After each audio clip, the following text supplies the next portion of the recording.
Les patrons des opérateurs économiques du pays, toute activité confondue, face au président Alpha Condé. Le chef de l'État les a conviés à cette rencontre pour qu'ils donnent leurs opinions sur la mise en place du prochain gouvernement. Je vous ai appelé pour vous écouter, puisque c'est vous qui êtes les opérateurs économiques. Pour que le pays avance, on a besoin de calme, de paix, de calme et de stabilité, pour que les investisseurs viennent. À propos de la mise en place du prochain gouvernement, une vingtaine d'opérateurs économiques présents à cette rencontre s'est exprimée. Les uns ont pointé du doigt l'impunité, la non-application de la loi et l'insécurité.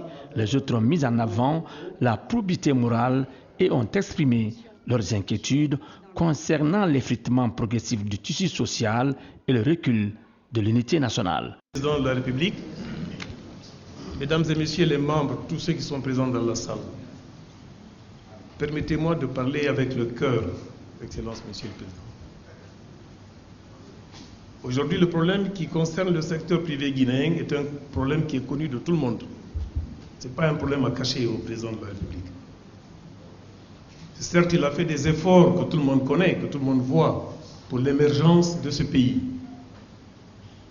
Des fois, lorsqu'on voit les persécutions qu'il y a, on voit les difficultés que tout le monde traverse, chacun a un pincement du cœur parce qu'on a pitié de lui. Personne n'aimerait être à sa place par rapport à l'ensemble des pressions et des difficultés qu'une personne est en train de subir. Comment on peut arriver à pallier à ces genres de choses? C'est d'arriver en un premier temps à donner des conseils et des recommandations qui permettent de créer de l'accalmie dans le secteur. Il ne peut y avoir un état fort que lorsque le secteur privé est effectivement fort. Pour arriver à cela, je pense qu'il y a des graduations qu'il faut respecter. L'un, il faudrait qu'il y ait de la paix et de la sécurité sociale. La paix, d'abord, la paix et la quiétude, je voulais dire. Il faudrait que tous les atouts, toutes les conditions soient créées pour que dans le pays, qu'il y ait de la paix. Qu'on se départisse de certaines considérations et qu'on arrive à comprendre qu'on doit vivre dans un esprit patriotique. Et on ne peut émerger que lorsqu'il y a la paix et qu'il y a de la sécurité dans le pays. Donc le premier atout, la première graduation que tout le monde doit accepter, c'est la paix et la quiétude sociale. Le deuxième atout qui constitue pour nous un pilier fondamental, c'est la cohésion nationale. Lorsque chacun émerge de façon individuelle, nous allons, lorsqu'on est en train de tirer un cheval, on a les rênes, on ne peut pas avoir des directions controversées. Ce n'est pas possible. Pour une émergence que son Excellence, Monsieur le Président, est en train de prôner tous les jours pour la Guinée, il faudrait que tout le monde accepte l'esprit patriotique et qu'il y ait une cohésion nationale. 5 minutes. Permettez que je m'exprime, je n'ai pas souvent l'occasion de parler à son Excellence. Je vais accourter. 5 minutes. Parlez dans les micros, s'il vous plaît. Je vais accourter. Le troisième élément, c'est la sécurité. Et le quatrième élément, c'est la justice sociale. Et le cinquième, c'est l'assistance que l'État doit apporter au secteur privé. Le secteur privé et l'État, c'est des frères siamois. L'un ne peut émerger sans l'autre. Il faudrait que le secteur privé soit assisté de tous les côtés pour qu'il y ait effectivement une émergence dans ce pays. Nous avons des exemples, peut-être que l'occasion ne me permet pas aujourd'hui de parler de tout ça. À la prochaine occasion, je le ferai. Mais ce serait pour moi un plaisir de donner ma contribution.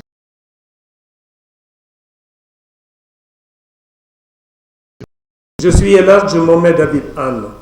Je suis le président du Conseil national du patronat guinéen. Nous avons des fédérations patronales au sein de notre organisation. Nous avons tenu un congrès électif au sein de ce palais du peuple, où nous avons enregistré 29 fédérations patronales membres sur 36. Et l'élection a eu lieu devant les médias qui sont là sont témoins, où il y a eu les institutions républicaines représentées. Il y a eu les corps métiers, les avocats, les huissiers, tous ces corps représentés. L'élection a eu lieu de la façon la plus transparente. Quelques instants après, il y a eu des changements de donne.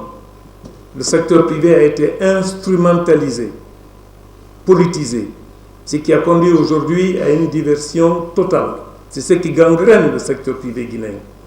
Je ne vais pas m'attarder là-dessus puisque le temps ne permet pas à son Excellence de pouvoir écouter. J'espère le faire une note. Mais ce qui est clair, j'étais à Paris hier, j'ai été informé de son appel, j'ai pris l'avion, je suis rentré. Ma contribution, c'est d'être toujours constructif. J'étais dans un forum. D'abord, avant d'aller, je vais d'abord remercier la Providence qui a permis aujourd'hui ce changement. Et il était temps qu'il y ait une nouvelle gouvernance. Parce que ce qui gangrène le pays, c'est ce qu'on vient de voir tout à l'heure ici, cette instrumentalisation qui permet une exclusion. Je représente une massive composante du secteur privé.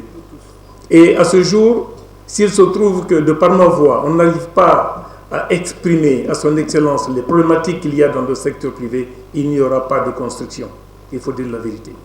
J'étais à un forum à Paris où nous avons enregistré près de 2000 entreprises internationales qui étaient là. Il y a eu plus de 500 banquiers internationaux qui étaient là. De la divinité de Dieu, qu'ils fassent partie des sujets à examiner. Et de par ma voix, ils ont accepté que ça devienne finalement un nouvel ordre économique pour l'Afrique. C'est une composante qui permet d'agir en synergie l'Afrique, l'Europe et la Chine, qui permettra de développer le potentiel minier. Ma mission est d'agir en tant que patronat, ce n'est pas simplement de dire je m'arrose d'un manteau de patron et que j'attends que l'État fasse son devoir. Je pense que j'ai une obligation vis-à-vis de l'État, j'ai une obligation vis-à-vis du secteur privé et j'en ai une autre vis-à-vis de la nation. J'ai demandé à ce que ce potentiel guinéen soit valorisé. Ils ont accepté le principe. C'est ce message qui m'a amené pour que je le porte à la connaissance du peuple de Guinée, à la connaissance du secteur privé et surtout à la portée de son Excellence, qu'il sache qu'il y a un potentiel important d'investisseurs décidés de venir investir en Guinée. L'idéal que j'ai visé, c'est quoi? Ce n'est pas de l'exportation massive de la matière première. C'est d'amener plutôt les bailleurs de fonds qui sont des décideurs à aller dans le sens de la transformation de la matière première en Guinée en produit fini. Ça va créer de l'emploi, ça va créer de la richesse et ça va permettre aux opérateurs économiques guinéens de devenir des grands entrepreneurs. Si je ne véhicule pas ce message sans rentrer dans des polémiques, parce que j'ai été victime à la rentrée, Excellence, on m'a empêché de rentrer. Je ne sais pas pourquoi. On m'a empêché de m'exprimer alors que je véhicule le message porteur de croissance. J'ai été parmi les pionniers qui ont créé des entreprises dans ce pays. La Société Générale de Banque en Guinée, qui est aujourd'hui une banque de référence, c'est mon œuvre. La SGP a été transformée, c'est mon œuvre. Le secteur pétrolier, c'est mon œuvre. Le secteur industriel de la cimenterie, c'est mon œuvre. Les assurances, j'en passe. Je pense qu'aujourd'hui, cette guéguerre d'ego n'a pas de portée.